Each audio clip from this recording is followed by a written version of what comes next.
धृतराष्ट्र आंख से अंधे, लेकिन आंख के न होने से वासना नहीं मिट जाती। आंख के न होने से कामना नहीं मिट जाती। काश सूर्यदास ने धृतराष्ट्र का ख्याल कर लिया होता तो आंखें फोड़ने की कोई जरूरत न होती। सूरदास ने आंखें फोड़ ली थी इसलिए कि न रहेंगी आंखें, न मन में उठेगी कामना, न उठेगी वासना। पर आंखों से कामना नहीं उठती, कामना उठती है मन से। आंखें फूट दी जाए, खुद ही डाली जाए तो भी वासना का कोई अंत नहीं।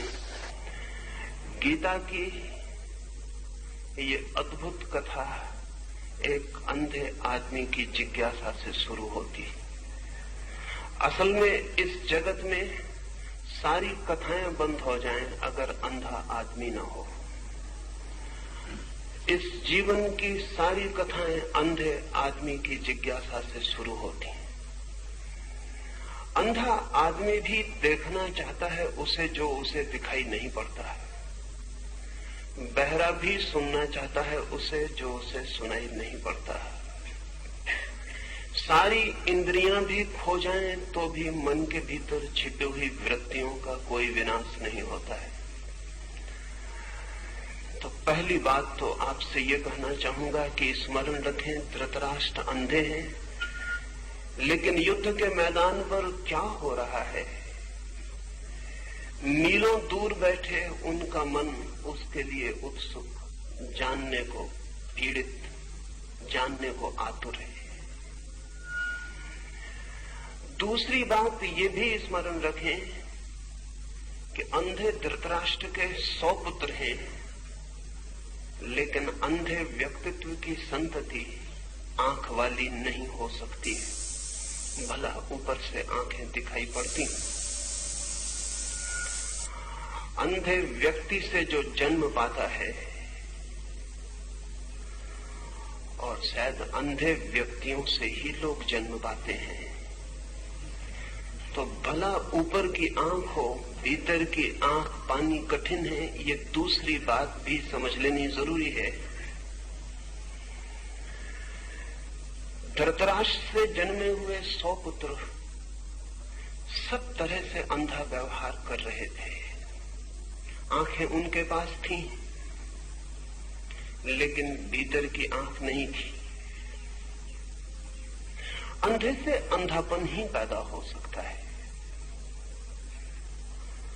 फिर भी ये पिता क्या हुआ ये जानने को उत्सुक है। तीसरी बात ये भी ध्यान रख लेनी जरूरी है कि धृतराष्ट्र कहते हैं धर्म के उस कुरुक्षेत्र में युद्ध के लिए इकट्ठे हुए। जिस दिन धर्म के क्षेत्र में युद्ध के लिए इकट्ठा होना पड़े, उस दिन धर्म क्षेत्र बचता नहीं है। और जिस दिन धर्म के क्षेत्र में भी लड़ना पड़े, उस दिन धर्म के भी बचने की संभावना समाप्त हो जाती है। रहा होगा वो धर्म क्षेत्र, था नहीं। रहा होगा कभी, पर आज तो वहां एक दूसरे को काटने को आतुर सब लोग इकट्ठे हुए थे। ये प्रारंभ भी अद्भुत है। ये इसलिए भी अद्भुत है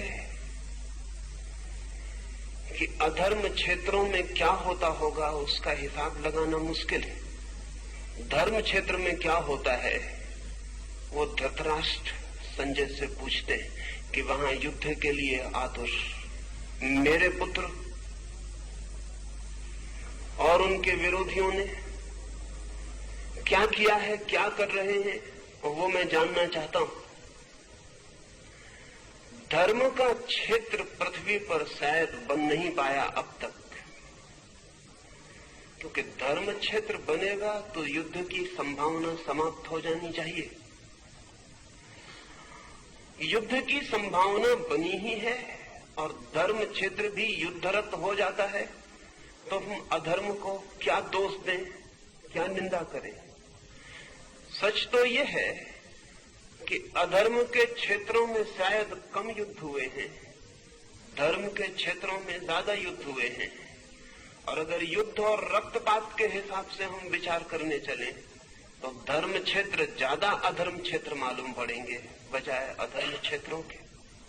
ये व्यंग भी समझ लेने जैसा है कि धर्म क्षेत्र पर अब तक युद्ध होता रहा है और आज ही होने लगा है, ऐसा भी ना समझ लेना कि आज ही मंदिर और मस्जिद युद्ध के अड्डे बन गए हों। हजारों साल पहले जब हम कहें कि बहुत भले लोग थे पृथ्वी पर और कृष्ण जैसा अद्भुत आदमी मौजूद था, तब भी कुरुक्षेत्र के धर्म क्षेत्र पर लोग लड़ने को ही इकट्ठा हुए थे। ये मनुष्य की गहरे में जो युद्ध की पिपासा है, ये मनुष्य की गहरे में विनाश की जो आकांक्षा है, ये मनुष्य के गहरे में जो पशु छिपा है, वो धर्म क्षेत्र में भी छूट नहीं जाता, वो वहां भी युद्ध के लिए तैयारियां कर लेता है। इसे स्मरण रखने के लिए उपयोगी है। और ये भी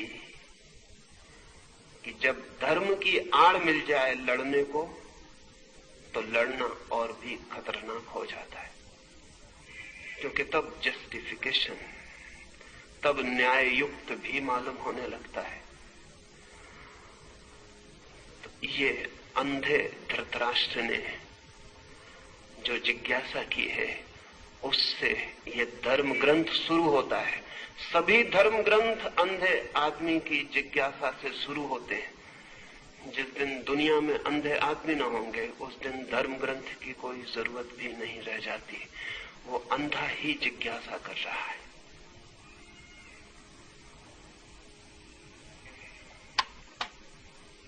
राष्ट्र को युद्ध का रिपोर्टाज निवेदित करने वाले अंध धृतराष्ट्र को युद्ध का रिपोर्टाज निवेदित करने वाले संजय की गीता में क्या भूमिका है? संजय क्या क्लेयरवॉयंस दूरदृष्टि या क्लेयर ऑडियंस दूर श्रवण की शक्ति रखता था? संजय की चित्त शक्ति की गंगोत्री कहाँ पर है? वो स्वयंभू भी हो सकती है। संजय पर निरंतर संदेह उठता रहा है, स्वाभाविक है। संजय बहुत दूर बैठकर कुरुक्षेत्र में क्या हो रहा है उसकी खबर धृतराष्ट्र को देता है। योग निरंतर से मानता रहा है कि जो आंखें हमें दिखाई पड़ती हैं वे ही आंखें नहीं, और भी आंख है मनुष्य के पास जो समय और क्षेत्र की सीमाओं को लांघ कर देख सकती है। लेकिन योग क्या कहता है, इससे जो कहता है वो सही भी होगा ऐसा नहीं। संदेह होता है मन को, इतने दूर संजय कैसे देख पाता है? क्या वो सर्वज्ञ है? नहीं। पहली तो बात यह कि दूरदृष्टि, क्लेयरवॉयंस कोई बहुत बड़ी शक्ति नहीं है, सर्वज्ञ से उसका कोई संबंध नहीं है। बड़ी छोटी शक्ति है और कोई भी व्यक्ति चाहे तो थोड़े ही श्रम से विकसित कर सकता है। और कभी तो ऐसा भी होता है कि प्रकृति की किसी भूल चूक से वो शक्ति किसी व्यक्ति को सहज भी विकसित हो जाती। एक व्यक्ति है अमेरिका में अभी मौजूद, नाम है टेड सीरियो। उसके संबंध में दो बातें कहना पसंद करूंगा तो संजय को समझना आसान हो जाएगा, क्योंकि संजय बहुत दूर है समय में हमसे, और न मालूम किस दुर्भाग्य के क्षण में हमने अपने समस्त पुराने ग्रंथों को कपोल कल्पना समझना शुरू कर दिया है। इसलिए संजय को छोड़ें। अमेरिका में आज जिंदा आदमी है एक टेड सीरियो, जो कि कितने ही हजार मील की दूर पर कुछ भी देखने में समर्थ है। न केवल देखने में, बल्कि उसकी आंख उस चित्र को पकड़ने में भी समर्थ है। हम यहां बैठकर ये जो चर्चा कर रहे हैं, न्यूयॉर्क में बैठा हुआ टेड सीरियो अगर कहा जाए कि अहमदाबाद में इस मैदान पर क्या हो रहा है, तो वो 5 मिनट आंख बंद करके बैठा रहेगा, फिर आंख खोलेगा और उसकी आंख में आप सबकी बैठी हुई तस्वीर उसकी आंख में दूसरे देख सकते, और उसकी आंख में जो तस्वीर बन रही उसका कैमरा फोटो भी ले सकता है।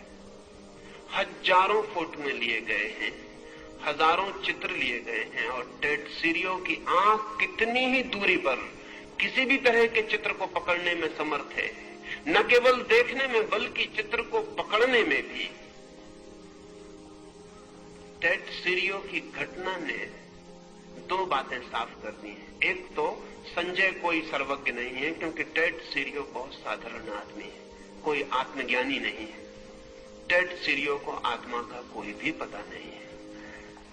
टेड सीरियो की जिंदगी में साधुता का कोई भी नाम नहीं है, लेकिन टेड सीरियो के पास एक शक्ति है, वो दूर देखने की विशेष है शक्ति।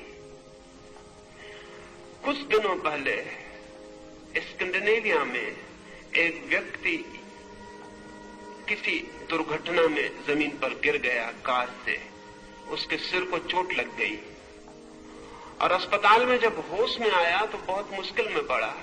उसके कान में कोई जैसे गीत गा रहा हो ऐसा सुनाई पड़ने लगा। उसने समझा कि शायद मेरा दिमाग खराब तो नहीं हो गया, लेकिन 1 या 2 दिन के भीतर स्पष्ट सब साफ होने लगा। और तब तो ये भी साफ हुआ कि 10 मील के भीतर जो रेडियो स्टेशन था उसके कान ने उस रेडियो स्टेशन को पकड़ना शुरू कर दिया। फिर उसके कान का सारा अध्ययन किया गया और पता चला उसके कान में कोई भी विशेषता नहीं है, लेकिन चोट लगने से कान में छुपी कोई शक्ति सक्रिय हो गई है। ऑपरेशन करना पड़ा, क्योंकि अगर 24 घंटे ऑन ऑफ करने का तो कोई उपाय नहीं था। अगर उसे कोई स्टेशन सुनाई पड़ने लगे तो वो आदमी पागल ही हो जाए। पिछले 2 वर्ष पहले इंग्लैंड में एक महिला को दिन में ही आकाश के तारे दिखाई पड़ने शुरू हो गए। वो भी एक दुर्घटना में ही हुआ, छत से गिर पड़ी और दिन में आकाश के तारे दिखाई पड़ने शुरू हो गए। तारे तो दिन में भी आकाश में होते हैं, कहीं चले नहीं जाते, सिर्फ सूर्य के प्रकाश के कारण ढक जाते हैं, रात फिर उगड़ जाते हैं प्रकाश हट जाने से। लेकिन आंखें अगर सूर्य के प्रकाश को पार करके देख पाए तो दिन में भी तारों को देख सकती हैं। उस स्त्री की भी आंख का ऑपरेशन ही करना पड़ा। ये मैं इसलिए कह रहा हूं कि आंख में भी शक्तियां छिपी हैं जो दिन में आकाश के तारों को देख लें। कान में भी शक्तियां छिपी हैं जो दूर के रेडियो स्टेशन से विस्तारित ध्वनियों को पकड़ लें। आंख में भी शक्तियां छिपी हैं जो समय और क्षेत्र की सीमाओं को पार करके देख लें, लेकिन अध्यात्म से इनका कोई बहुत संबंध नहीं है।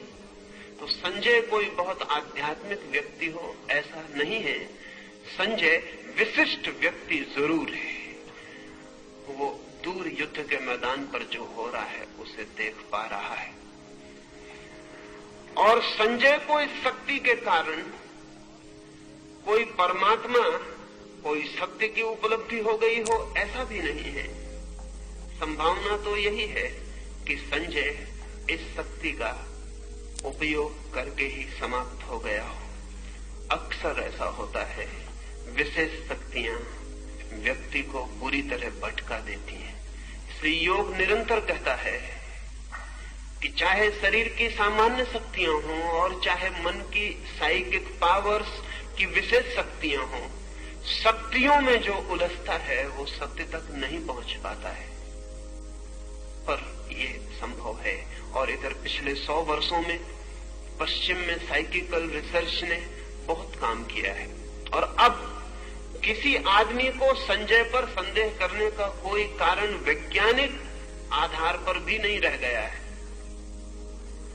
और ऐसा ही नहीं कि अमेरिका जैसे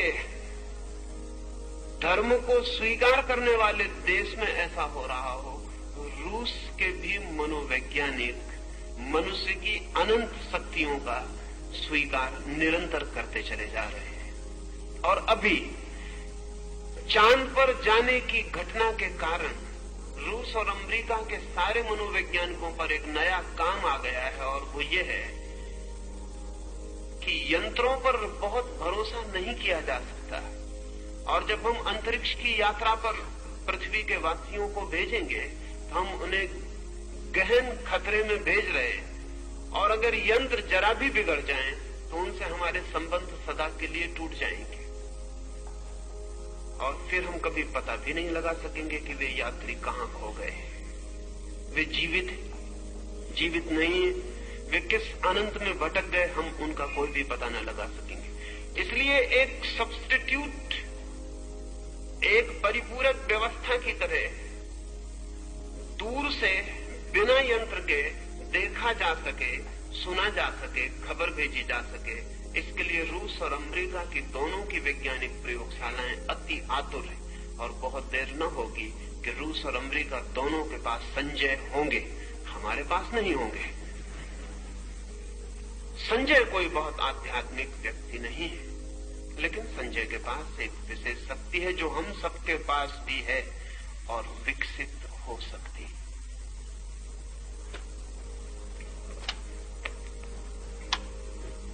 संजय उवाच दृष्ट्वा तु पाण्डवानीकम् व्यूढम् दुर्योधन तदा आचार्यम् उपसंगम्य राजा वचनमब्रवीत। संजय ने कहा, युद्ध की तैयारी के समय व्यूहाकार पांडवों की सेना को देखकर दुर्योधन ने द्रोणाचार्य के पास जाकर ये वचन कहे,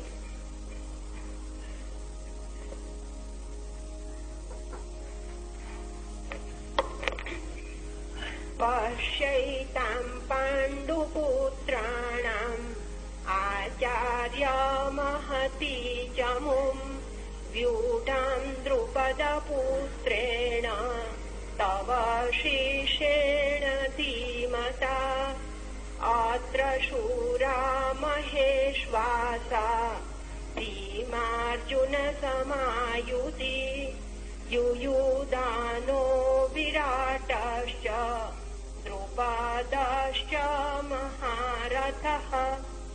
हे आचार्य, आपके तीक्ष्ण बुद्धि शिष्य धृष्टद्युम्न द्वारा शकट, पद्म आदि व्यूहाकार से रची गई पांडवों की इस विशाल सेना को देखिए।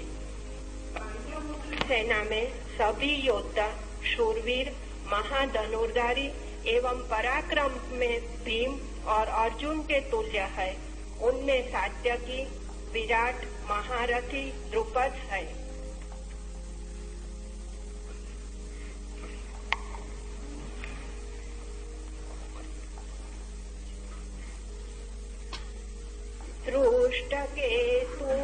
तुष्टकीर्तानः काशीराजश्च वीर्यवान् पुरुजित् कुन्तिभोजश्च शैव्यश्च नरपुंगवः।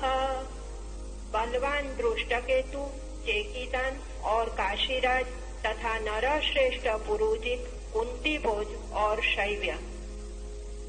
युधामन्युश्च विक्रांत उत्तमौजाश्च वीर्यवान् सौभद्रो द्रौपदेयाश्च सर्व एव महारथः। अस्माकं तु विशिष्टाये तान्निबोध द्विजोत्तम नायका मम सैन्यस्यं संज्ञार्थं तान् ब्रवीमि ते। पराक्रमशाली युधामन्यु, उत्तमौजा, वीर्यवान सुभद्रा का पुत्र अभिमन्यु और प्रतिबिंध्य आदि द्रौपदी के पुत्र, ये सभी महारथी हैं। हे आचार्यवर, हम लोगों के मध्य में बल, पौरुष, पराक्रम आदि से उत्कृष्ट जो मेरी सेना के नायक है, उन्हें आपके परिज्ञान के लिए मैं आपसे कहता हूँ।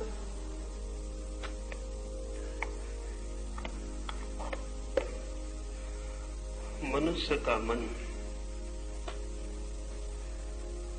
जब हीनता की ग्रंथि से, इंफीरियरिटी कॉम्प्लेक्स से पीड़ित होता है, जब मनुष्य का मन अपने को भीतर हीन समझता है, तब सदा ही अपनी श्रेष्ठता की चर्चा से शुरू करता है।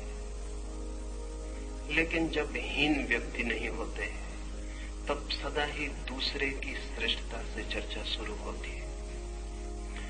हे दुर्योधन कह रहा है भीष्म से कि पांडवों के सेना में कौन कौन महारथी, कौन कौन महायोद्धा इकट्ठे हैं। इससे वो शुरू कर रहा है। ये बड़ी प्रतीक की, बड़ी सिंबॉलिक बात है।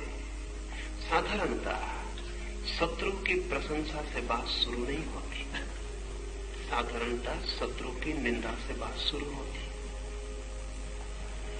साधारणतः शत्रु के साथ अपनी प्रशंसा से बात शुरू होती है। शत्रु की सेना में कौन कौन महावीर इकट्ठे हैं, दुर्योधन उनसे बात शुरू कर रहा है। दुर्योधन कैसा भी व्यक्ति हो, इंफीरियरिटी कॉम्प्लेक्स से पीड़ित व्यक्ति नहीं है, हीनता की ग्रंथि से पीड़ित व्यक्ति नहीं है। और ये बड़े मजे की बात है कि अच्छा आदमी भी अगर हीनता की ग्रंथि से पीड़ित हो, तो उस बुरे आदमी से बदतर होता है जो हीनता की ग्रंथि से पीड़ित नहीं है।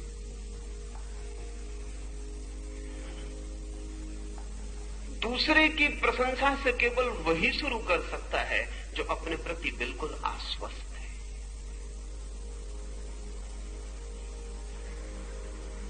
ये एक बुनियादी अंतर सदियों में पड़ा है। बुरे आदमी पहले भी थे, अच्छे आदमी पहले भी थे। ऐसा नहीं है कि आज बुरे आदमी बढ़ गए हैं और अच्छे आदमी कम हो गए हैं। आज भी बुरे आदमी उतने ही हैं, अच्छे आदमी उतने ही हैं। अंतर क्या पड़ा है? निरंतर धर्म का विचार करने वाले लोग ऐसा प्रचार करते रहते हैं कि पहले लोग अच्छे थे और अब लोग बुरे हो गए हैं। ऐसी उनकी धारणा मेरे ख्याल में बुनियादी रूप से गलत है। बुरे आदमी सदा थे, अच्छे आदमी सदा थे। अंतर इतना ऊपरी नहीं है, अंतर बहुत भीतरी पड़ा है। बुरा आदमी भी पहले हीनता की ग्रंथि से पीड़ित नहीं था, आज अच्छा आदमी भी हीनता की ग्रंथि से पीड़ित है। ये गहरे में अंतर पड़ा है।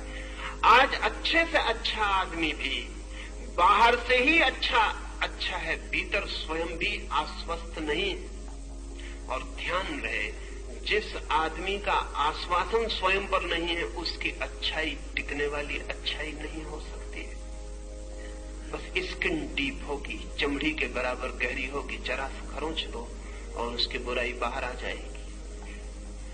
और जो बुरा आदमी अपनी बुराई के होते हुए भी आश्वस्त है, उसकी बुराई भी किसी दिन बदली जा सकती है, क्योंकि बहुत गहरी अच्छाई बुनियाद में खड़ी, वो स्वयं का आश्वासन। इस बात को मैं महत्वपूर्ण मानता हूं कि दुर्योधन जैसा बुरा आदमी एक बहुत ही शुभ ढंग से चर्चा को शुरू कर रहा है। वो विरोधी के गुणों का पहले उल्लेख कर रहा है, फिर पीछे अपनी सेना के महारथियों का उल्लेख करता है।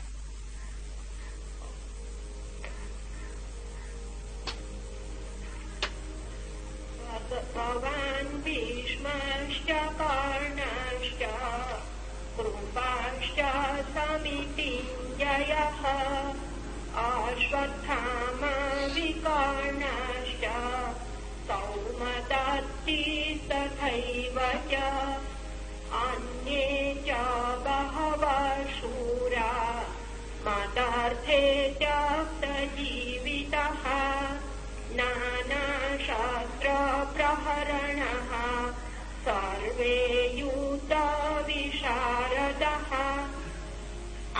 भीष्म पितामह कर्ण, युद्ध में दुर्जय कृपाचार्य, अश्वत्थामा, विकर्ण और सोमदत्त का पुत्र भूरिश्रवा, वांगिल, भगवत, कृतवर्मा आदि और भी अनेक शूरवीरों ने प्राण देकर भी मेरी जीत कराने का निश्चय कर रखा है। ये सभी लोग भांति भांति के शस्त्रास्त्रों से युद्ध करने वाले और सब प्रकार के युद्धों में कुशल है। अपर्याप्तं तदास्माकं बलं भीष्माभिरक्षितं, पर्याप्तं विदमेतेषां बलं भीमाभिरक्षितम्, अयनेषु च सर्वेषु यथा भागमवस्थितः, भीष्ममेवाभिरक्षन्तु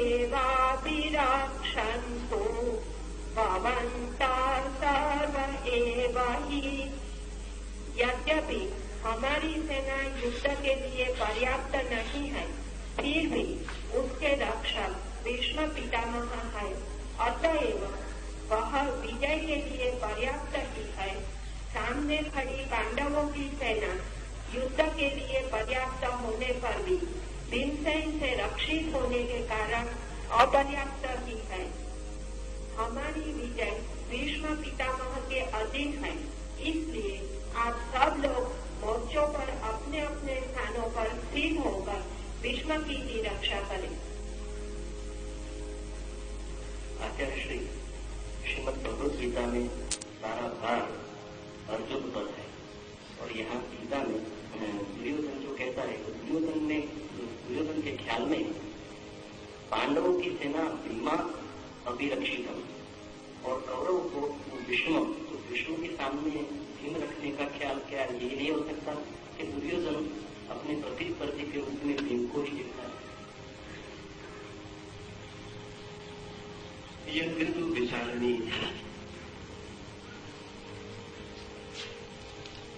सारा युद्ध अर्जुन की दूरी पर, लेकिन ये पीछे से सोची गई बात है। युद्ध के बाद युद्ध की निष्पत्ति पर, जो युद्ध के पूरे फल को जानते हैं वे कहेंगे कि सारा युद्ध अर्जुन की दूरी पर घूमा, लेकिन जो युद्ध के प्रारंभ में खड़े थे वे ऐसा नहीं सोच सकते। दुर्योधन के लिए युद्ध की सारी संभावना भीम से ही पैदा होती थी, उसके कारण थे। अर्जुन जैसे भले व्यक्ति पर युद्ध का भरोसा दुर्योधन भी नहीं कर सकता था। अर्जुन डमाडोल हो सकता है, इसकी संभावना दुर्योधन के मन में भी है। अर्जुन युद्ध से भाग सकता है, इसकी कोई गहरी अचेतन प्रतीति दुर्योधन के मन में। अगर युद्ध टिकेगा तो भीम पर टिकेगा। युद्ध के लिए भीम जैसे कम बुद्धि के लेकिन ज्यादा शक्तिशाली लोगों पर भरोसा किया जा सकता है। अर्जुन बुद्धिमान है, और जहां बुद्धि है वहां संशय है, और जहां संशय है वहां द्वंद्व है। अर्जुन विचारशील है, और जहां विचारशीलता है वहां पूरे पर्सपेक्टिव, पूरे परिप्रेक्ष्य को सोचने की क्षमता है। भयंकर स्थिति में आंख बंद करके उतरना कठिन है। दुर्योधन भरोसा कर सकता है युद्ध के लिए भीम का। भीम और दुर्योधन के बीच एक ही प्रकृति के बहुत पहले, एक ही सोच के, एक ही व्यक्ति। अगर दुर्योधन ने ऐसा देखा कि भीम केंद्र है दूसरी तरफ, तो गलत नहीं देखा, ठीक ही देखा। और गीता भी पीछे सिद्ध करती है कि अर्जुन भागा भागा हो गया है। अर्जुन पलायनवादी दिखाई पड़ा है, वह एस्केपिस्ट मालूम पड़ा है। अर्जुन जैसे व्यक्ति की संभावना यही है। अर्जुन के लिए युद्ध भारी पड़ा है। युद्ध में जाना अर्जुन अपने को रूपांतरित करके ही हो। अर्जुन एक नए तल पर पहुंचकर ही युद्ध के लिए राजी हो सकता है। भीम जैसा था उसी तल पर युद्ध के लिए तैयार था। भीम के लिए युद्ध सहजता है जैसे दुर्योधन के लिए सहजता है।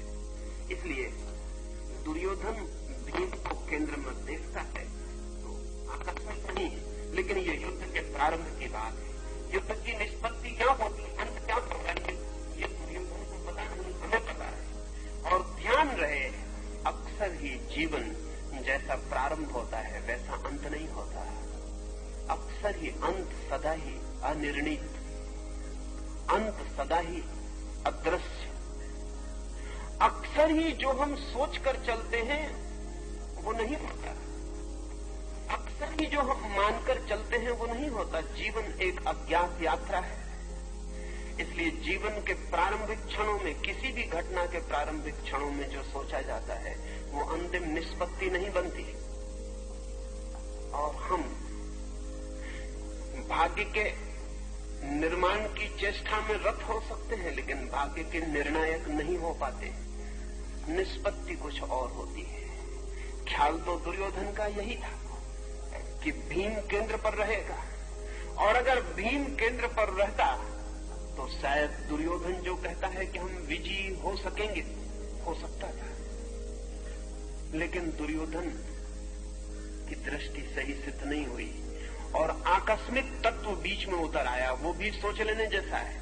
कृष्ण का ख्याल ही न था कि अर्जुन अगर भागने लगे तो कृष्ण उन्हें युद्ध में रद्द करवा सकते हैं। हम सबको भी ख्याल नहीं होता। जब हम जिंदगी में चलते हैं तो एक अज्ञात परमात्मा की तरफ से भी बीच में कुछ होगा, इसका हमें कभी ख्याल नहीं होता। हम जो भी हिसाब लगाते हैं वो दृश्य का होता है। अदृश्य भी बीच में इंटरपेनिट्रेट कर जाएगा, अदृश्य भी बीच में उतर आएगा। इसका हमें भी कुछ ख्याल नहीं होता। कृष्ण के रूप में अदृश्य बीच में उतर आया है और सारी कथा बदल गई। जो होता वो नहीं होता और जो नहीं होने की संभावना। इसलिए जब कृष्ण भागते हुए अर्जुन को युद्ध में धक्का देने लगे तो जो भी इस कथा को पहली बार पढ़ता है वो शाक खाए बिना नहीं रह सकता, उसको धक्का लगता है। जब इमर्शन ने पहली बार पढ़ा तो उसने किताब बंद कर दी, वो घबरा गया। क्योंकि जब अर्जुन जो कह रहा था वो सभी तथाकथित धार्मिक लोगों को ठीक मालूम पड़ेगा। वो ठीक तथाकथित धार्मिक आदमी का तर्क दे रहा था। जब हेनरी थारो ने इस जगह आके देखा कि कृष्ण उसे युद्ध में जाने की सलाह देते हैं तो वो भी घबरा गया। हेनरी थारो ने भी लिखा है कि मुझे ऐसा भरोसा नहीं था, ख्याल भी नहीं था कि कहानी ऐसा मोड़ लेगी कि कृष्ण और युद्ध में जाने की सलाह देंगे। गांधी को भी वही तकलीफ थी, उनकी पीड़ा भी वही थी। लेकिन जिंदगी किन्हीं सिद्धांतों के हिसाब से नहीं चलती। जिंदगी बहुत अनूठी है। जिंदगी रेल की पटरियों पर दौड़ती नहीं, गंगा की धारा की तरह बहती है। उसके रास्ते पहले से तय नहीं है और जब परमात्मा बीच में आता है तो सब डिस्टर्ब कर देता है। जो भी तैयार था, जो भी आदमी ने निर्मित किया था, जो आदमी की बुद्धि सोचती थी, सब उलटफेर हो जाता है। इसमें बीच में परमात्मा आएगा इस युद्ध में, इसकी दुर्योधन को कभी कल्पना न थी।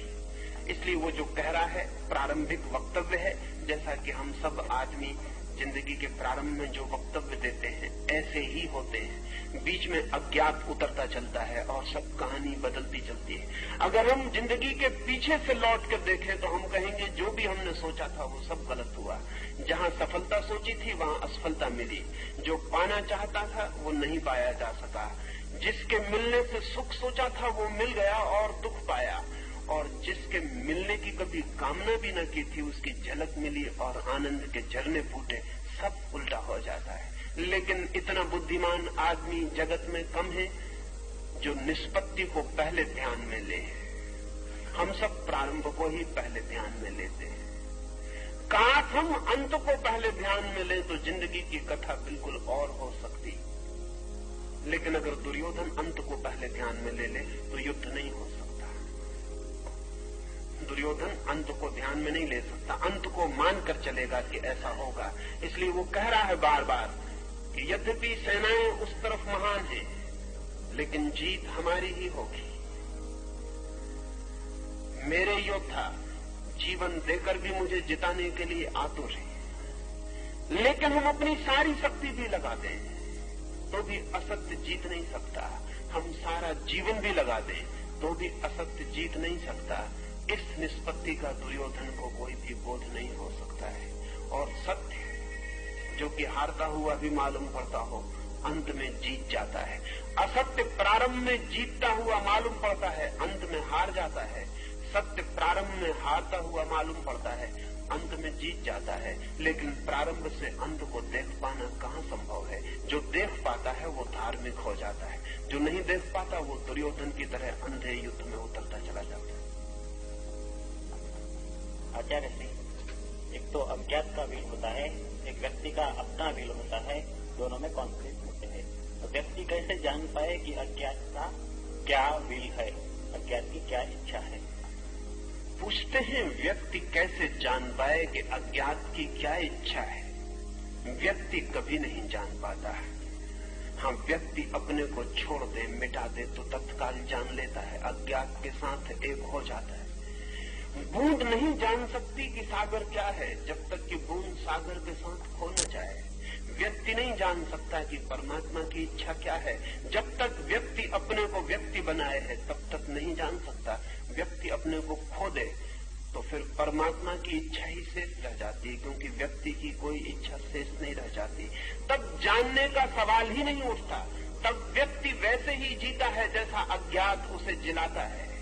तब व्यक्ति की कोई आकांक्षा, तब व्यक्ति की कोई फलाकांक्षा, तब व्यक्ति की कोई अपनी अभीप्सा, तब व्यक्ति की समग्र की आकांक्षा के ऊपर अपनी थोपने की कोई वृत्ति शेष नहीं रह जाती, क्योंकि व्यक्ति शेष नहीं रह जाता।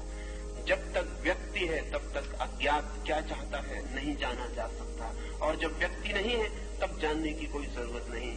जो भी होता है वो अज्ञात ही करवाता है। तब व्यक्ति एक इंस्ट्रूमेंट हो जाता है, तब व्यक्ति एक साधन मात्र हो जाता है। कृष्ण पूरी गीता में आगे अर्जुन को यही समझाते हैं कि वो अपने को छोड़ दे, अज्ञात के हाथों में समर्पित कर दे, क्योंकि वो जिन्हें सोच रहा है कि ये मर जाएंगे वो अज्ञात के द्वारा पहले ही मारे जा चुके हैं। कि वो जिन्हें सोचता है कि इनकी मृत्यु के लिए मैं जिम्मेवार हो जाऊंगा, उनके लिए वो बिल्कुल भी जिम्मेवार नहीं होगा। अगर वो अपने को बचाता है तो जिम्मेवार हो जाएगा। अगर अपने को छोड़कर साधनवत साक्षीवत लड़ सकता है तो उसकी कोई जिम्मेवारी नहीं रह जाती। व्यक्ति अपने को खो दे समष्टि में, व्यक्ति अपने को समर्पित कर दे, छोड़ दे अहंकार को, तो ब्रह्म की इच्छा ही फलित होती है। अभी भी वही फलित हो रही है। ऐसा नहीं कि हम उससे भिन्न फलित करा लेंगे, लेकिन हम भिन्न फलित कराने में लड़ेंगे, टूटेंगे, नष्ट होंगे। एक छोटी सी कहानी में निरंतर कहता रहा हूं। मैं कहता रहा हूं कि एक नदी में बहुत बाढ़ आई और दो छोटे से तिनके उस नदी में बह रहे हैं। एक तिनका नदी में आड़ा पड़ गया है, तो नदी रोकने की कोशिश कर रहा है और वो चिल्ला रहा है बहुत जोर से कि नहीं बढ़ने देंगे नदी को, यद्यपि नदी बढ़ी जा रही है। वो चिल्ला रहा है कि रोक कर रहेंगे, यद्यपि रोक नहीं पा रहा है। वो चिल्ला रहा है कि नदी को हर हालत में रोक कर ही रहूंगा, जीऊं या मरूं, लेकिन बहा जा रहा है।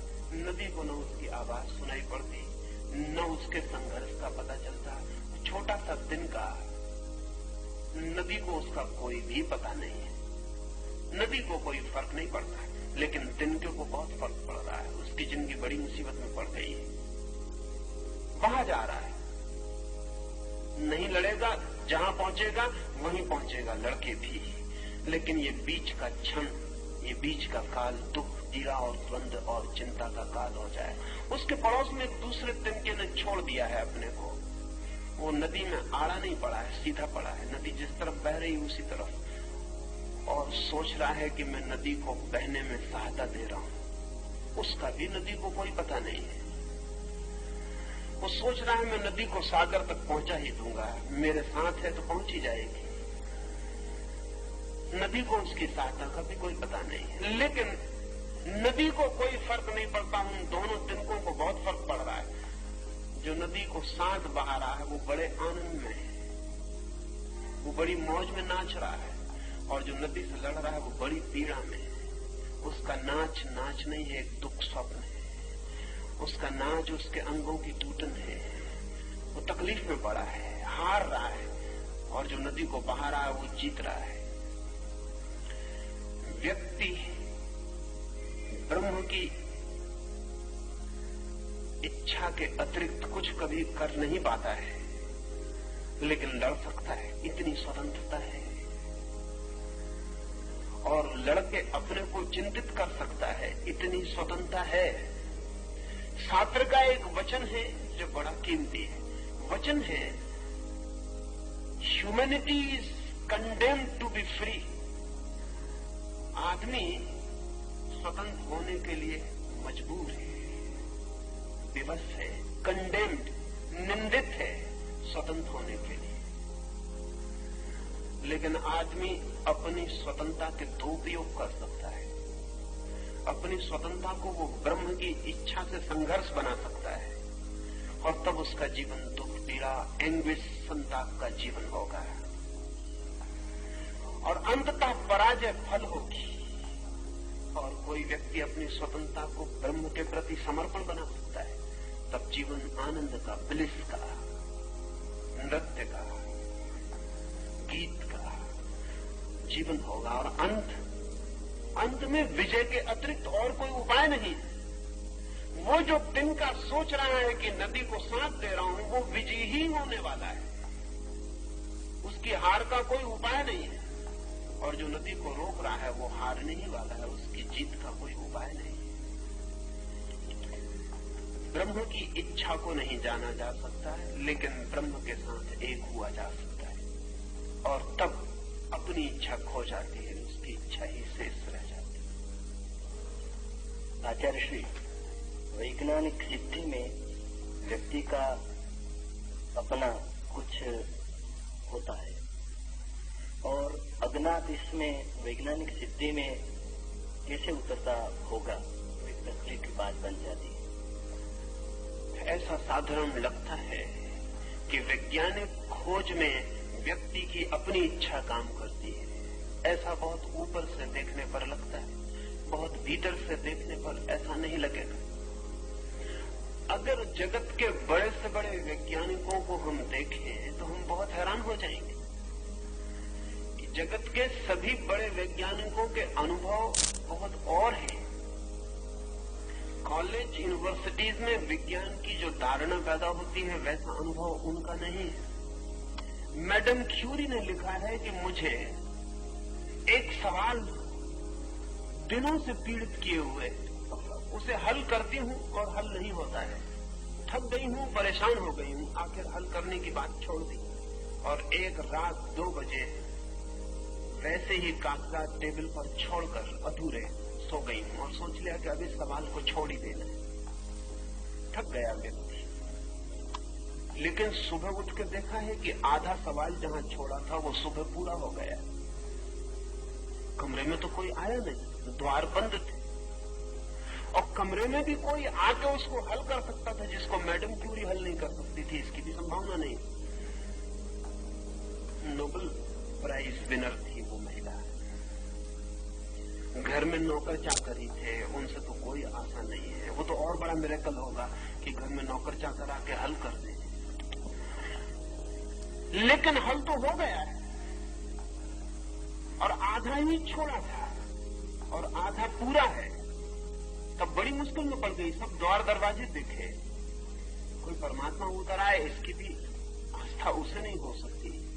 कोई परमात्मा ऐसे ऊपर से उतर भी नहीं आया था, लेकिन गौर से देखा तो पाया कि बाकी अक्षर भी उसके ही है। तब उसे ख्याल आना शुरू हुआ कि रात वो नींद सपने में उठी, सपने का उसे याद आ गया कि वो सपने में उठी है, उसने सपना देखा कि वो सवाल हल कर रही है। वो नींद उठी है रात में और उसने सवाल हल किया है। फिर तो ये उसकी व्यवस्थित विधि हो गई कि जब कोई सवाल हल न हो तब वो उसे तकिए के नीचे दबा के सो जाए, रात उठ के कर ले।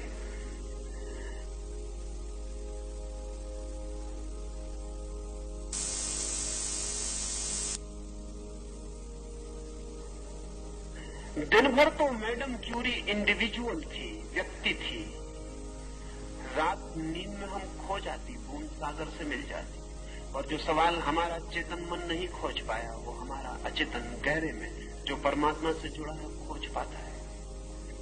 आर्किमिडीज एक सवाल हल कर रहा था, वो हल नहीं होता था, वो बड़ी मुश्किल में पड़ गया था। सम्राट ने कहा था हल करके ही लाओ। आर्किमिडीज की सारी प्रतिष्ठा हल करने पर निर्भर थी, लेकिन थक गया। रोज सम्राट का संदेश आता है कि कब तक हल करोगे।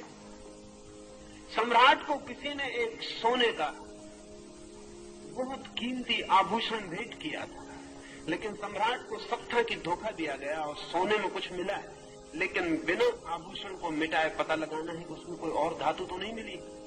अब उस वक्त तक कोई उपाय नहीं था जानने का, और बड़ा था आभूषण, उसमें कहीं बीच में अगर अंदर कोई चीज डाल दी गई हो तो वजन तो बढ़ ही जाएगा।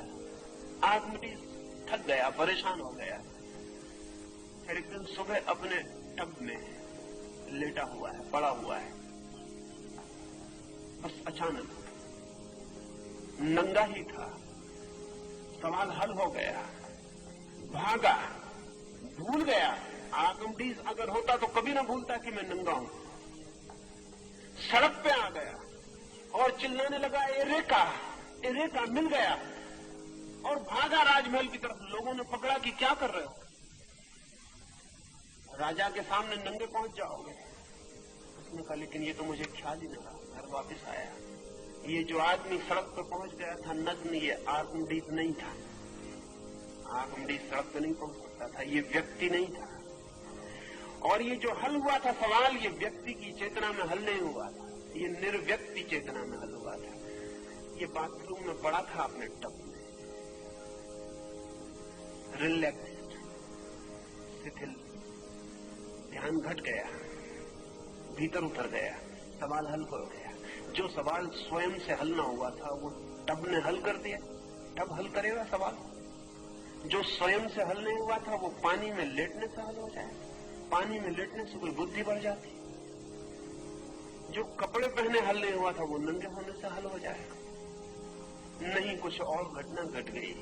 ये व्यक्ति नहीं रहा कुछ देर के लिए, अव्यक्ति हो गया। ये कुछ देर के लिए ब्रह्म के स्रोत में खो गया। अगर हम जगत के सारे बड़े वैज्ञानिकों के, आइंस्टीन के, मैक्स प्लैंक के, या एडिंगटन के, या एडिशन के, इनके अगर हम अनुभव पढ़ें तो इन सब का अनुभव यह है कि जो भी हमने जाना वो हमने नहीं जाना। निरंतर ही ऐसा हुआ है कि जब हमने जाना तब हम न थे, और जानना घटित हुआ है। यही उपनिषद के ऋषि कहते हैं, यही वेद के ऋषि कहते हैं, यही मोहम्मद कहते हैं, यही जीसस कहते हैं। अगर हम कहते हैं कि वेद अपौरुषेय है तो उसका और कोई मतलब नहीं। उसका ये मतलब नहीं कि ईश्वर उतरा और उसने किताब लिखी। ऐसे पागलपन की बातें करने की कोई जरूरत नहीं। अपौरुषेय का इतना ही मतलब है कि जिस पुरुष पर यह घटना घटी उस वक्त वो मौजूद नहीं था, उस वक्त मैं मौजूद नहीं था। जब ये घटना घटी, जब ये उपनिषद का वचन उतरा किसी पर, और जब ये मोहम्मद पर कुरान उतरी, और जब ये बाइबल के वचन जीसस पर उतरे, तो वे मौजूद नहीं थे। धर्म और विज्ञान के अनुभव भिन्न भिन्न नहीं है, हो नहीं सकते, क्योंकि अगर विज्ञान में कोई सत्य उतरता है तो उसके उतरने का भी मार्ग वही है जो धर्म में उतरता है, जो धर्म के उतरने का मार्ग है। सत्य के उतरने का एक ही मार्ग है। जब व्यक्ति नहीं होता तो परमात्मा से सत्य उतरता है, हमारे भीतर जगह खाली हो जाती है, उस खाली जगह में सत्य प्रवेश करता है। वो दुनिया में कोई भी ढंग से, चाहे कोई संगीतज्ञ, चाहे कोई चित्रकार, चाहे कोई कवि, चाहे कोई वैज्ञानिक, चाहे कोई धार्मिक, चाहे कोई मिस्टिक, दुनिया में जिन्होंने भी सत्य की कोई किरण पाई है उन्होंने तभी पाई है जब वे स्वयं नहीं थे। ये धर्म को तो बहुत पहले से ख्याल में आ गया, लेकिन धर्म का अनुभव 10,000 साल पुराना है। 10,000 साल में धार्मिक फकीर को, धार्मिक संत को, धार्मिक योगी को यह अनुभव हुआ कि ये मैं नहीं हूं। ये बड़ी मुश्किल बात है। जब पहली दफा आपके भीतर परमात्मा से कुछ आता है तब डिस्टिंक्शन करना बहुत मुश्किल होता है कि ये आपका है कि परमात्मा का है। जब पहली दफा आता है तो डमाडोल होता है मन कि मेरा ही होगा, और अहंकार की इच्छा भी होती है कि मेरा ही हो।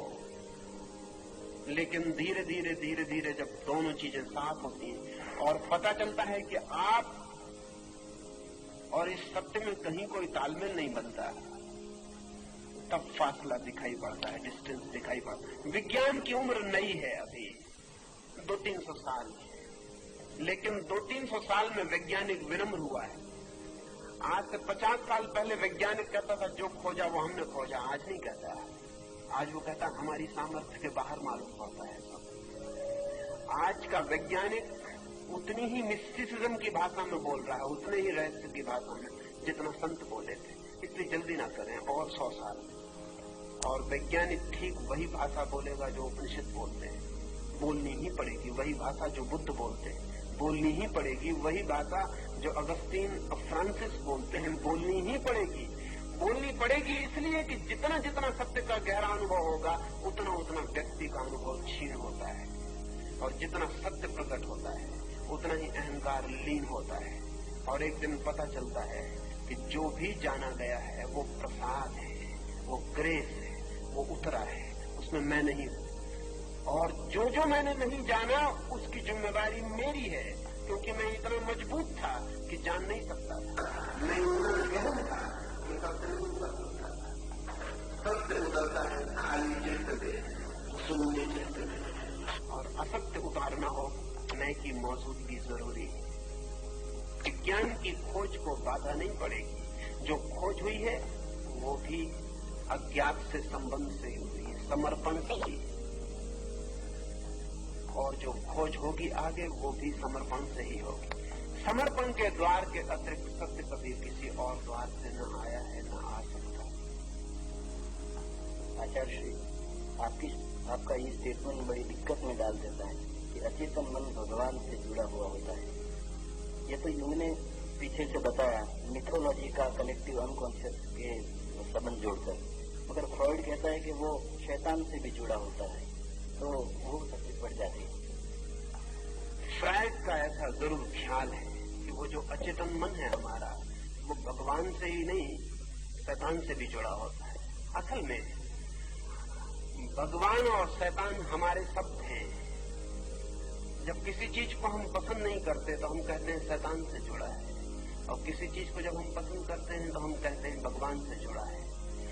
लेकिन मैं इतना ही कह रहा हूं कि अज्ञात से जुड़ा है, और अज्ञात मेरे लिए भगवान है, और भगवान में मेरे लिए शैतान समाविष्ट है, उससे अलग नहीं है। असल में जो हमें पसंद नहीं है, मन होता है कि वो शैतान ने किया होगा, जो हमें पसंद होता है कि वो भगवान ने किया होगा। ऐसा हमने सोच रखा है कि हम केंद्र पर हैं जीवन के, और जो हमारे पसंद पड़ता है वो भगवान का किया हुआ है, भगवान हमारी सेवा कर रहा है। जो पसंद नहीं पड़ता वो शैतान का किया हुआ है, शैतान हमारी दुश्मनी कर रहा है। ये मनुष्य का अहंकार है जिसने शैतान और भगवान को भी अपनी सेवा में लगा रखा है। भगवान के अतिरिक्त कुछ है ही नहीं। जिसे हम शैतान कहते हैं वो सिर्फ हमारी अस्वीकृति है, जिसे हम बुरा कहते हैं वो सिर्फ हमारी अस्वीकृति है। और अगर हम बुरे में भी गहरे देख पाए तो फौरन हम पाएंगे कि बुरे में भला छिपा होता है। दुख में भी गहरे देख पाए तो पाएंगे कि सुख छिपा होता है। अभिशाप में भी गहरे देख पाए तो पाएंगे कि वरदान छिपा होता है। असल में बुरा और भला एक ही सिक्के के दो पहलू। शैतान के खिलाफ जो भगवान है उसे मैं अज्ञात नहीं कह रहा है, मैं अज्ञात उसे कह रहा हूं जो हम सबके जीवन की भूमि, जो अस्तित्व का आधार है। उस अस्तित्व के आधार से ही रावण भी निकलता है, उस अस्तित्व के आधार से ही राम भी निकलते हैं। उस अस्तित्व से अंधकार भी निकलता है, उस अस्तित्व से प्रकाश भी निकलता है। हमें अंधकार में डर लगता है तो मन होता है अंधकार शैतान पैदा करता होगा। हमें रोशनी अच्छी लगती है तो मन होता है कि भगवान पैदा करता होगा। लेकिन अंधकार में कुछ भी बुरा नहीं है, रोशनी में कुछ भी भला नहीं है। और जो अस्तित्व को प्रेम करता है वो अंधकार में भी परमात्मा को पाएगा और प्रकाश में भी परमात्मा को पाएगा। सच तो ये है कि अंधकार को भय के कारण हम कभी उसके सौंदर्य को जान ही नहीं पाते, उसके रस को, उसके रहस्य को हम कभी जान ही नहीं पाते। हमारा भय मनुष्य निर्मित भय है। कंदराओं से आ रहे हैं हम, जंगली कंदराओं से होकर गुजरे हैं। अंधेरा बड़ा खतरनाक था, जंगली जानवर हमला कर देता, रात डराती थी। इसलिए अग्नि जब पहली दफा प्रकट हो सकी तो हमने उसे देवता बनाया, क्योंकि रात निश्चिंत हो गई, आग जला के हम निर्भय हुए। अंधेरा हमारे अनुभव में भय से जुड़ गया है, रोशनी हमारे हृदय में अभय से जुड़ गई है। लेकिन अंधेरे का अपना रहस्य, रोशनी का अपना रहस्य, और इस जीवन में जो भी महत्वपूर्ण घटित होता है वो अंधेरे और रोशनी दोनों के सहयोग से घटित होता है। एक बीज हम गड़ाते हैं अंधेरे में, फूल आता है रोशनी में। बीज हम गड़ाते हैं अंधेरे में जमीन में, जड़ें फैलती हैं अंधेरे में जमीन में, फूल खिलते हैं आकाश में रोशनी में। एक बीज को रोशनी में रख दें फिर फूल कभी ना आए। एक फूल को अंधेरे में गड़ा दें फिर बीज कभी पैदा ना हो। एक बच्चा पैदा होता है मां के पेट के गहन अंधकार में, जहां रोशनी की एक किरण नहीं पहुंचती। फिर जब बड़ा होता है तो आता है प्रकाश में। अंधेरा और प्रकाश एक ही जीवन शक्ति के लिए आधार है। जीवन में विभाजन, विरोध, पोलरिटी मनुष्य की है। फ्रायड जो कहता है कि शैतान से जुड़ा है, फ्रायड यहूदी चिंतन से जुड़ा था। फ्रायड यहूदी घर में पैदा हुआ था, बचपन से ही शैतान और परमात्मा के विरोध को उसने सुन रखा था। यहूदियों ने दो हिस्से तोड़ रखे, एक शैतान है एक भगवान है। वो आदमी के ही मन के दो हिस्से। तो फ्रायड को लगा कि जहां जहां से बुरी चीजें उठती हैं अचेतन से, वे बुरी बुरी चीजें शैतान डाल रहा होगा। नहीं, कोई शैतान नहीं है। और अगर शैतान हमें दिखाई पड़ता है तो कहीं न कहीं हमारी बुनियादी भूल है। धार्मिक व्यक्ति शैतान को देखने में असमर्थ है, परमात्मा ही है। और अचेतन जहां से वैज्ञानिक सत्य को पाता है या धार्मिक सत्य को पाता है, वो परमात्मा का द्वार है।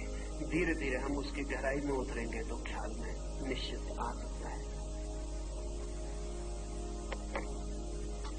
तास्य संजानयन् हर्षा पुरोवृत्त पितामहः सिंहनादं विनश्चोद्यै शङ्खं दद्मो प्रतापवान् तथा शङ्खाश्च वेद्याश्च पणवानापगोमुखः सहसैवाभ्यहन्यन्त सशब्दतुमुलोऽभवत्। पराक्रमशाली कुरुवृत्त भीष्म पितामह ने दुर्योधन को प्रसन्न करते हुए सिंहनाद पर अपना उदात्त शंख बजाया। सेनापति के शंख फूंकने के अनंतर शंख, नगारे, पखवाज, ढोल आदि भांति भांति के बाजे सहसा बजाए गए। वह शब्द वीरों के हृदयों का कंपाने वाला हुआ।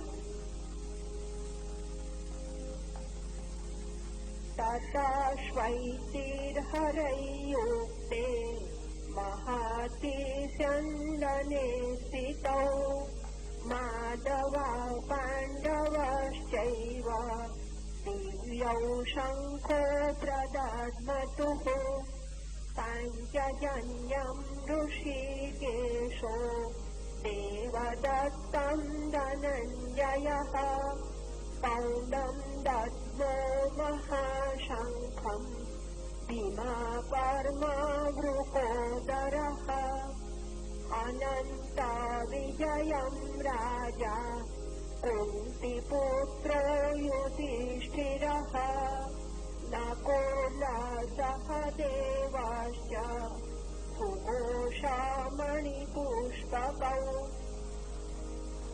तदनंतर सफेद घोड़ों से युक्त विशाल रथ पर बैठे हुए माधव भगवान श्री कृष्ण और पांडव अर्जुन ने दिव्य शंख बजाए।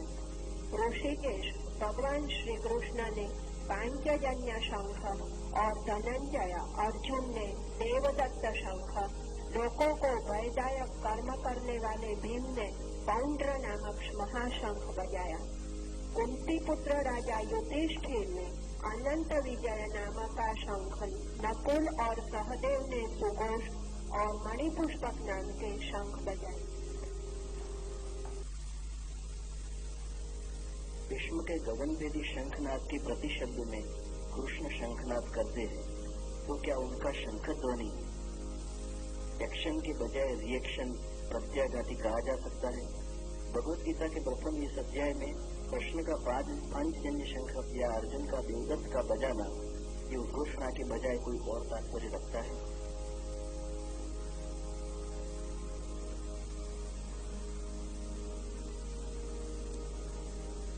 कृष्ण का शंखनाद भीष्म के शंखनाद की प्रतिक्रिया रिएक्शन है, ऐसा पूछा है? नहीं, सिर्फ रिस्पांस है, प्रतिसंवेदन है।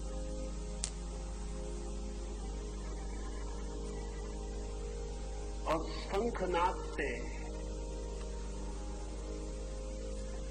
केवल प्रति उत्तर है, युद्ध का नहीं।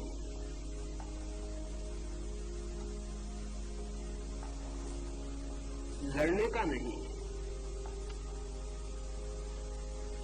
शंखनाद से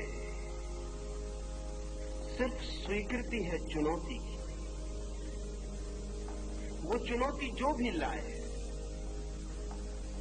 वो चुनौती जो भी दिखाए, वो चुनौती जहां भी ले जाए, उसकी स्वीकृति है। इस स्वीकृति को थोड़ा समझना उपयोगी है। जीवन प्रतिपल चुनौती है, और जो उसे स्वीकार नहीं करता वो जीते जी ही मर जाता है। बहुत लोग जीते जी ही मर जाते हैं।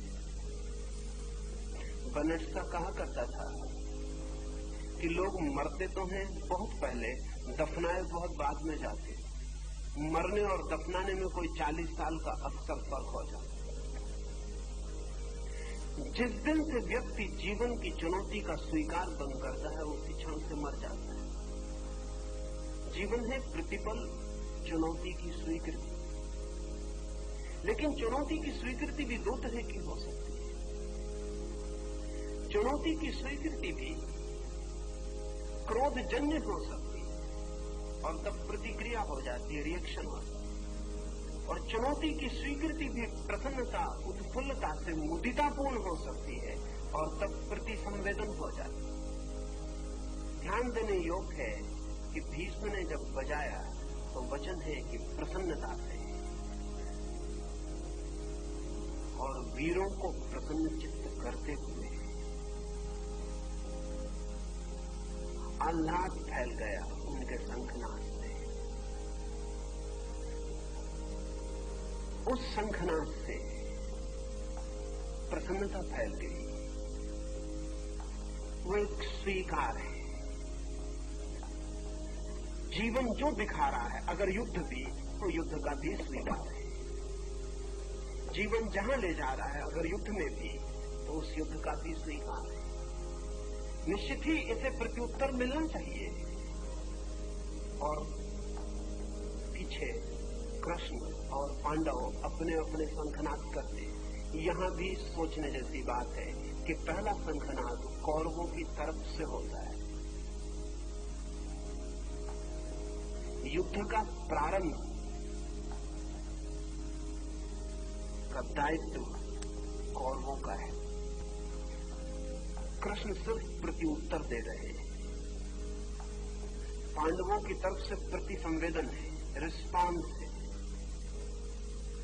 अगर युद्ध ही है तो उसके उत्तर के लिए वे तैयार हैं। ऐसे युद्ध की वृत्ति नहीं है। पांडव भी पहले बजा सकते नहीं, लेकिन इतना दायित्व, युद्ध में घसीटने का दायित्व कौरव ही लेंगे। युद्ध का ये प्रारंभ बड़ा प्रतीकात्मक है। इसमें एक बात और ध्यान देने जैसी है कि कृष्ण शुरू करते हैं। अगर भीष्म ने शुरू किया था तो कृष्ण को उत्तर देने के लिए तैयार करना उचित नहीं है। उचित तो है कि जो युद्ध के लिए तत्पर योद्धा हैं, कृष्ण तो केवल सारथी की तरह वहां मौजूद है। वे योद्धा भी नहीं है, वे युद्ध करने भी नहीं आए हैं, लड़ने की कोई बात ही नहीं है। पांडवों की तरफ जो सेनापति है उसे शंखनाद करके उत्तर देना चाहिए, लेकिन नहीं, ये बहुत महत्वपूर्ण है। शंखनाद का उत्तर प्रश्न से शुरू करवाया गया है। ये इस बात का प्रतीक है कि पांडव इस युद्ध को केवल परमात्मा की तरफ से डाले गए दायित्व से ज्यादा मानने को तैयार नहीं। परमात्मा की तरफ से आई हुई पुकार के लिए वे तैयार हैं। वे केवल परमात्मा के साधन भर होकर लड़ने के लिए तैयार हैं। इसलिए ये जो प्रति उत्तर है युद्ध की स्वीकृति का, वो कृष्ण से दिलवाया गया है। उचित है, उचित है। परमात्मा के साथ लड़के हारना भी उचित है, और परमात्मा के खिलाफ लड़के जीतना भी उचित नहीं है। अब हार भी आनंद होगी, अब हार भी आनंद हो सकती है, क्योंकि ये लड़ाई अब कौरवों की अपनी नहीं है। अगर है तो परमात्मा की है, लेकिन ये रिएक्शन नहीं है, ये रिस्पांस है। इसमें कोई क्रोध नहीं है। अगर भीम इसको बजाता तो रिएक्शन हो सकता था, अगर भीम इसका उत्तर देता तो वो क्रोध नहीं दिया गया होता। अगर कृष्ण की तरफ से ये उत्तर आया है तो ये बड़ी आनंद की स्वीकृति है कि ठीक है, अगर जीवन वहां ले आया है जहां युद्ध ही फलित हो, तो हम परमात्मा के हाथों में अपने को छोड़ दें।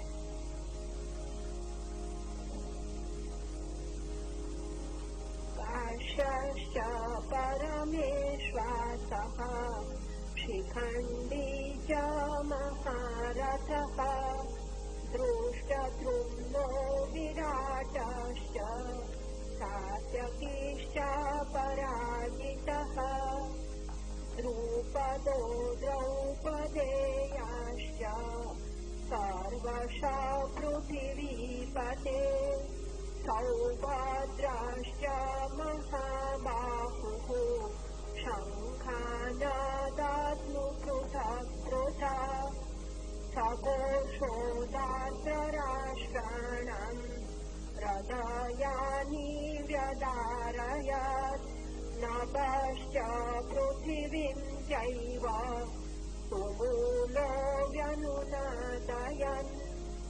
महदनुदानि काशीपति, महारथी शिखंडी, दृष्टद्युम्न, विराट, अपराजित, सत्फलक का पुत्र सात्यकी, हे पृथ्वीपते, द्रुपद, द्रौपदी के पुत्र, महाबाहु सुभद्रा पुत्र अभिमन्यु, उक्त सभी योद्धाओं ने अलग अलग शंख बजाए।